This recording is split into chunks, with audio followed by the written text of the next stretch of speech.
ঝালকাঠিতে সড়ক দুর্ঘটনার বিস্তারিত খবর জানাতে ঘটনাস্থল থেকে যুক্ত হচ্ছেন সহকর্মী সালি টিটু। টিটু, সবশেষ পরিস্থিতি জানাবেন, যারা হতাহত হয়েছেন, নিহত হয়েছেন, তাদের পরিচয় জানা গেছে কিনা? চৈতি, আপনাকে ধন্যবাদ। আপনি যেমনটি বলছিলেন যে 12 জন নিহত হয়েছে, সেরকমটি আমাদের কিন্তু জেলা প্রশাসন এবং পুলিশ প্রশাসন থেকে নিশ্চিত করা হয়েছে যে 12 জন নিহত হয়েছে। আর এছাড়া কিন্তু প্রায় 17 জনের মতো আহত রয়েছে, তাদেরকে কিন্তু ঝালকাঠি এবং শেরেবাংলা মেডিকেল কলেজ হাসপাতালে পাঠানো হয়েছে। এছাড়া কিন্তু যে প্রত্যক্ষদর্শী যিনি টোল প্লাজায় ছিলেন, মোহাম্মদ আলী, তিনি আমাকে জানিয়েছেন যে সিমেন্ট বোঝাই ট্রাকটি পিরিজপুর থেকে ঝালকাঠিগামী ছিলেন। ট্রাকটি টোলের ব্রিজের ঢালে নামার সময় যারা টোল দিতেছিলেন, 3টি ছিল অটোরিকশা এবং একটি মাইক্রোবাস ছিল, সামনে আর একটি মোটরসাইকেল ছিল। এই চারটি গাড়িকে ও ছিল, ট্রাকটি একেবারে এত স্পিডে ছিল সে তার গতি রোধ করতে পারছিল। যারা রয়েছে, মোহাম্মদ আলী তিনি জানিয়েছেন সে ধারণা করছেন ট্রাকটি বেসম্ভব ব্রেক ফেল করে সে এই 5টি গাড়ির উপর সে তুলে দিয়েছে এবং সামনে আরো একটি ট্রাক ছিল, সে গাড়িগুলোকে নিয়ে ওই ট্রাকের সাথে মেরে দিয়েছে। এবং এর ক্ষেত্রে যারা যাত্রী ছিলেন তাদের মধ্যে থেকেই কিন্তু 12 জন নিহত হয়েছেন এবং যারা আহত হয়েছেন তাদের অবস্থাও কিন্তু ভালো না। যে 17 জন রয়েছে যা আমাদেরকে প্রশাসন জানিয়েছেন।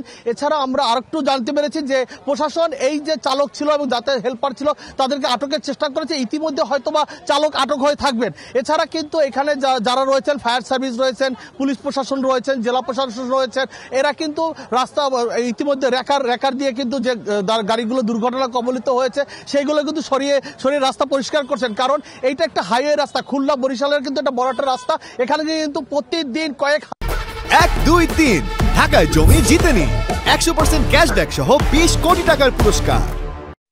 ঝালকাঠি ধীরে গাড়ি আমরা জানতে পেরেছি 8টি স্পটে গাড়ি গতিরোধ করেছেন এবং আস্তে ধীরে গাড়ি চালানোর জন্য তারা অনুরোধ জানাচ্ছেন। এইভাবে তিনটি অটোরিকশার বেশিরভাগ যাত্রী ছিলেন পিরোজপুরের ভান্ডারিয়া মিশিয়ে দেওয়া হয়েছে, সেই ট্রাকটিও রেখা নিয়ে গিয়েছে।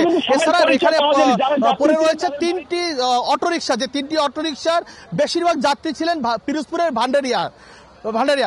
এখন পর্যন্ত কিন্তু সবার পরিচয় পাওয়া যায়নি। যারা যাত্রী ছিলেন তাদের বাড়িতে খবর দেওয়া হয়েছে এবং অনেক যারা স্বজনরা যাচ্ছে, যাওয়ার পর কিন্তু তারা নিশ্চিত হবেন তাদের স্বজনরা কেউ নিহত হয়েছে কিনা আহত হয়েছে। জেলা প্রশাসন থেকে নিশ্চিত করা হয়েছে যে তারা এখন পর্যন্ত কারো পরিচয় পায়নি, তবে পরিচয় নিশ্চিত করার জন্য তারা চেষ্টা চালাচ্ছে। চৈতি, টিটু, ধন্যবাদ আপনাকে।